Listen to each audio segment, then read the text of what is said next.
deux représentantes du MLF. Jacqueline Zag, c'est vous, autres du MLF, qui avez lancé l'histoire du 8 mars. Est-ce que ce n'est pas un peu l'image que vous avez donnée de vous dans le grand public, c'est-à-dire des femmes assez violentes, à la limite de l'hystérie, qui réclamaient la castration de tous les hommes? Nous militons toutes pour une cause, à titre collectif ou à titre personnel. Et je veux dire que si les hommes ne changent pas, s'ils n'essayent pas de comprendre le pourquoi, plutôt que de parler du féminisme, essayer d'exécuter, eh bien, je crois qu'ils ne vont pas se sentir longtemps bien dans leur basket. Sur 60% des divorces sont demandés par les femmes. Bientôt, il y en aura 100%. Peut-être elles se marieront plus. Le nombre des mères célibataires volontaires augmente. Ça veut dire quelque chose. Ça ne vous interpelle pas quelque part? Ça ne vous interpelle pas quelque part? Ça ne vous interpelle pas quelque part? Ça ne vous interpelle pas quelque part?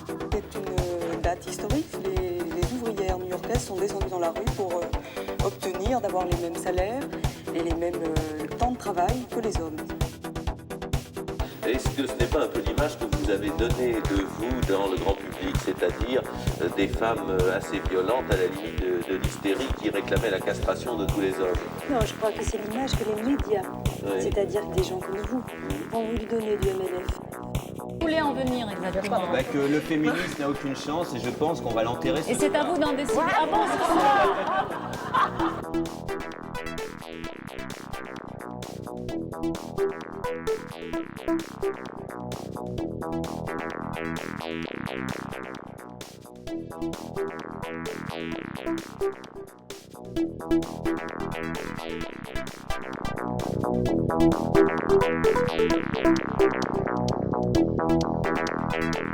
Quel est l'intérêt de vouloir répéter cette image des femmes alors que vous savez, comme tous les téléspectateurs qui regardent, qu'il y a maintenant des mouvements de libération des femmes dans tous les pays, c'est-à-dire des femmes qui existent, qui disent que les femmes, ça existe, qu'il y a des femmes, que ça n'est pas ça, et que les femmes sont fortes.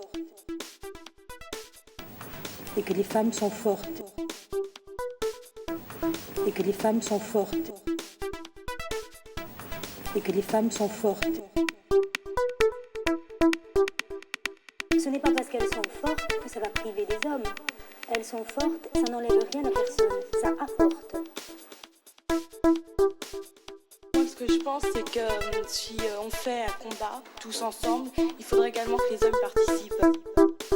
Nous n'obtiendrons pas une démocratie tant que cette cause-là ne sera pas entendue dans l'intelligence. J'ai entendu dire, et je l'ai lu ce matin dans un article d'une pétroleuse qui est Claire Gallois dans le Figaro, et puis d'autres me l'ont dit, que ce fameux 8 mars, il paraît que c'est une invention, qu'il n'y a jamais eu de grève dans l'histoire, et qu'en plus c'est une invention stalinienne, car finalement ce serait Staline qui aurait créé le jour de la femme.